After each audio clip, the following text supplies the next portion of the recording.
And what's up, everybody? Welcome back to the channel. It is your boy Cheap Ludes. It's Thursday. You already know what time it is. It's time to dissect the leaks from 2K in relation to tomorrow's packs. Now, look, we're in the beginning of the year. Okay, the reason I say that is it's just like there's really no point to getting super excited for any packs coming up in the near future for a few different reasons. A, the odds are horrendous. B, well, the odds are going to be horrendous all year. So I guess, like, in that case, you should never be excited for packs. But, like, you know what I mean? The power creep is crazy the first, like, I would say 5 weeks of the game, 4 to 5 weeks, right? You're swapping people out of your lineup pretty much constantly until about the middle of October. And that's when you start to see some pieces actually, like, stick in your lineup for a long period of time. Aside from Steph Curry, I don't think too many of these guys are really going to be in quote-unquote the top team in the game for very long. Maybe AK, maybe Lamar Odom, Donovan Mitchell, like RNG guys, but pack guys, I mean, you're already seeing Blake exit people's quote-unquote top lineups in the game. So just kind of keep that in mind, right? But tomorrow we got some packs. We got the intensity set. Ooh. First things first, we got Marcus Smart now. Marcus Smart's going to be tough. Like, he is going to play much, much better at the shooting guard because he's not going to be able to dribble. I mean, that's just a fact, right? His ball handling is going to be low.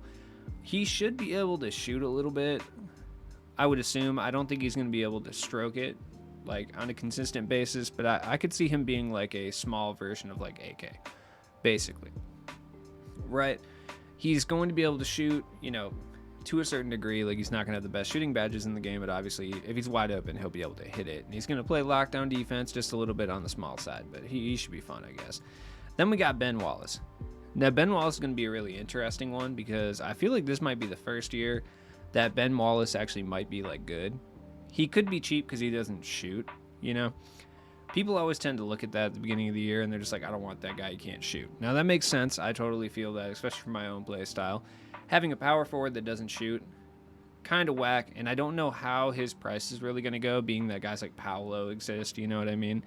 Guys who majority of the community are going to use. But that being said, if he can rim run and he can defend as well as I think he is going to, then Ben Wallace could be really, really good, especially for, like, I'm going to say budget with air quotes because he's still going to be like 50K because he's a diamond, you know what I mean?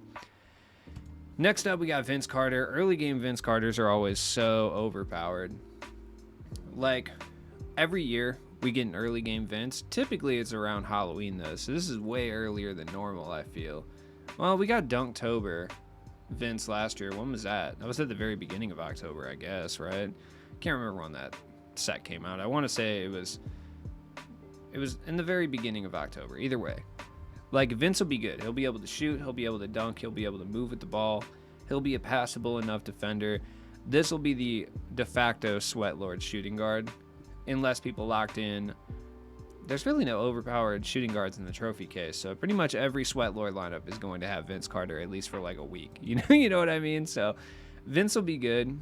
It's just like, is he going to be worth the price? I mean, if you're trying to qualify, I don't even think it matters, honestly. The first qualifier is not until, like, what, November? Like, or something? I don't even know when the first qualifier is. Maybe it's worth it, but I mean, if you're qualifying for 250K, you don't need advice from your boy Ludes. You're probably not watching this video realistically, so yeah, look at me referring to myself in third person like a true YouTuber. Vince should be all right. I'm glad they have dusty old man Vince player build still. Like, after all this time, we still can't get young Vince. Like, we got dusty, you know, just for men, touch of gray Vince over here, you know, a distinguished gentleman, as it were. Then we got 3 different Zions. This is why I was very, not against the 3 Currys, but, like, very stressed out by seeing the 3 Currys, you know, week 1, because I figured every single promo pack, we were going to get 3 versions of the same player, right? Which I don't like. I'll be honest, I'm not necessarily digging this. If it was an Evo situation, like the Shades of packs, I think that would be different. I would probably be a little bit more hyped on it, but the fact that it's just 3 separate versions, I'm not really too stoked on. I don't think Zion will be able to shoot. The pink diamond one will have, like, a manageable 3-pointer, like between, like, a 78 and, like, an 84, I would guess. So he's probably going to be worth it. And honestly, none of the Zions we have right now, shooting-wise, are worth taking any jump shots whatsoever. So I'm not really sure about his release. I haven't really used it yet. If you have, jump in the comments down below. It is what it is. Pink Diamond Zion will be good. People will forget about him in 2 weeks. You know, he'll just be a little plaything that people will throw away after 2 weeks. You can tell that MTE purchasing is a little bit out of control, period, in the game, based on like how often people are cycling through these cards that are like 100, 200k. You know, you may be noticing I'm sweating as much as Zion. I got the realistic sweat physics going on up here. It's like 95 degrees in my attic, dude. I am straight up dying over here. Like, it is rough, dude. For real. So, I mean, if 2K wants realistic sweat physics, you can just use my videos, dude. You just track the sweat that's coming down my brow, dude. It's fine. Look like I'm out here working a field right now. I'm out here toiling the land. But really, I'm just sitting in front of a computer. Just talking. I'm not operating a plow right now. But that's the level of sweat I have, dude. Shout out to anyone who caught the Bioshock reference there. So, Andre Karolinko's my boy. No one's going to have a slower jump shot than him, though. I can tell you that. Marcus Smart's jumper, when they announced him, I went and used gold Marcus Smart for a little bit. And his jumper's kind of decent, actually. Like, it's pretty good. Like, he could be a very, very solid budget card. Similar to, obviously, different players. But very similar to, like, Jason Richardson or Bradley Beal last year. Like, is he going to be the greatest card in the world? Is he going to make people's lineups? Not necessarily. But is he going to be a very, very good card that you should be able to pick up for a few thousand MT? Yeah, it depends on the pack odds, obviously. And it doesn't look like we're getting any rubies or anything, which I personally don't like. You guys know me. I like to run sapphires and rubies at the beginning of the year, and it's looking less and less like that's going to happen. But he's got Trae Young's dribble style, which is pretty good. Dribble moves are fine. I think Marcus Smart will be okay. And, I mean, looking at the stats, his gold stats aren't horrible for a gold card. You know what I mean? And if they just ratchet some of these up, I think Marcus Smart could be really good. Then we got Vinsanity. He's obviously got his own base, which I'm interested to see this year. He moves like Michael Jordan, which is key, because Ruby MJ moves probably the best out of any card in this game from like a pure running standpoint. And if he moves even close to that, he's going to be a problem. I actually think that this Vince Carter, this free agent Vince Carter, is actually going to be remarkably similar to the Pink Diamond Vince Carter that we see tomorrow. I think I said Vince. Yeah, Vince Carter. I think the stats-wise is going to be pretty similar. I think everything's going to be relatively similar, like badge count as well. Like, he probably has 5 Hoff badges instead of 6, so they'll drop, like, I don't know, dude, volume shooter down to gold or something, right? Or, no, pogo stick. He needs pogo stick. He's Vince Carter, you know what I mean? So, I don't know, but this card is very similar, I would say. Stats, badges-wise, like, everything's pretty accurate. This is basically the Vince Carter that we're getting tomorrow. I would say the animations are probably going to be the same too. Lucas behind the back, I haven't gotten a chance to really use that much. I'll be honest, I'm not the most knowledgeable when it comes to dribble moves. At this point, I just know Dame's behind the back I really, really like. Scotty's is still good, though definitely nerfed. That's about as far as I can tell you guys right at this moment. Like, I don't know a whole lot more, dude. So, you know, don't come here for expert analysis on dribble sticks, dude, because you're not getting it. I'll be the first to tell you that. Stats-wise, same. Zion. He's got Denny Avdija. So they didn't even give Zion his own base. Very interesting. I guess you could grab Gold Denny and try out his release before you sink all that MT into Zion. Should be relatively similar. I mean, the upper is going to be different, obviously, but you can at least get an idea of the timing and how long it takes to get the jump shot off. I mean, Zion will be a dunker. He'll be relatively fast and have decent ball handling. His shooting is going to be the issue, but being that he's a pink diamond and kind of the head of the drop, I would say that it's probably not going to be something you need to worry about. If you have the MT to pick up Zion and you don't care about your MT at all, then you don't really need to listen to me say, yes, he's worth it or yes, he isn't. I hate talking about the top tier cards early game because it's like anybody who has the currency to purchase them you should not be watching YouTube videos to determine if you should purchase them or not. All right. You should just do it. You know what I mean? You obviously got it like that. So we'll see. I would say regardless though, it's not worth buying any of these cards. Reason being, you're going to be cycling cards out of your lineup so fast over the course of the next like 5-6 weeks that until we get like a true overpowered card, like a glitch card, kind of like when we got Mutombo last year, there's really no point to purchase any of these high tier cards, even if you want to be competitive, because none of these guys are going to make your lineup in 4 weeks time, right? Maybe the bench, maybe. We don't have a Ben Wallace in the game, so I don't really know what's going to go on with him. All I will say is he's going to be able to attack the rim. He's going to defend, but he will not be able to shoot even mid-ranges, right?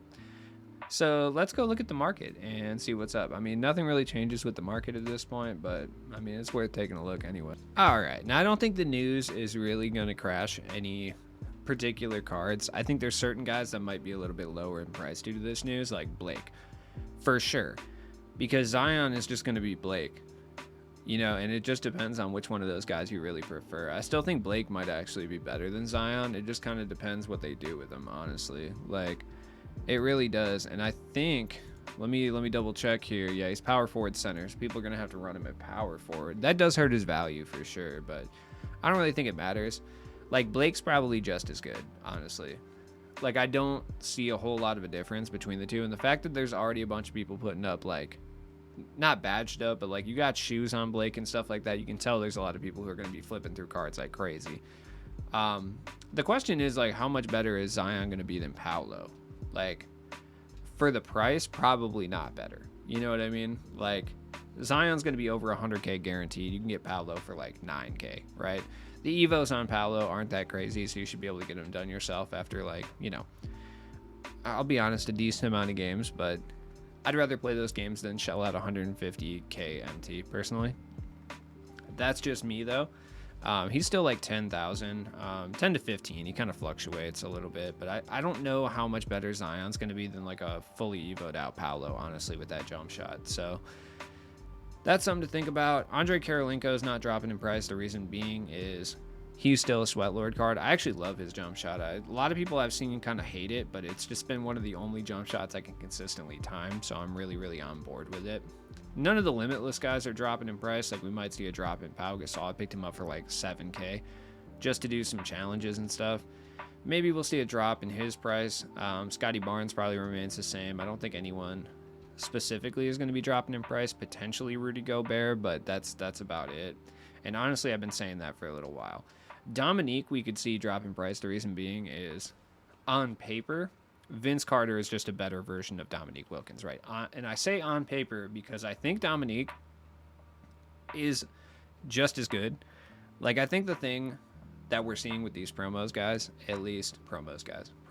is like, we have a version of that same player just with a different name with less hype because they came out a week prior, and they're going to be the exact same, right? Like, I think Dominique and Vince Carter aren't going to be all that different. Like, even badge count wise, I think badge count wise, like, Vince will have more silvers and golds. I think possibly more bronzes, depends what they do with that. But I think Dominique is actually a little bit better than people give him credit for sure. Like, he booms over everybody. He's got a pretty easy to time jump shot, I think, anyway. But we'll see. I mean, Dominique, I think, is one of the more slept on cards in this game right now, by the way. I just want to point that out. I really do. We'll see what happens tomorrow when we get the actual set. Don't expect any type of market crash or anything like that. Like, it's just not kind of happening like that. Oh my god, if people put up 2 exact amounts for Curry, jeez, dude, the MT bots are crazy. Like, earlier I was looking at Scotty Barnes, and there was 10 in a row that they were exact same price, and I was like, dude, who is doing this? Like, for sure. One thing I will say is, though, he is still a bit, expensive. Stephen Curry is probably the best auctionable point guard in this entire game. Like, Jesus Christ. I've been playing draft mode all day, and I don't even think it's particularly close. I think he's just so much better than everybody else. It's nuts, dude. And I think there's not as big of a jump between the diamond and the amethyst as other people think. The diamond is still this expensive for this reason, but I mean, I've had success with both in drafts, so it is what it is. I've done 2 draft runs, still no Lamar Odom, because, like, why not? So it is what it is. I don't know. Let me know what you think of the set down below, and come hang out with me during the stream, dude. It'll be pretty tight. You know what I mean? Peace. My hair just progressively from the beginning of the video all the way to the end just fell, dude.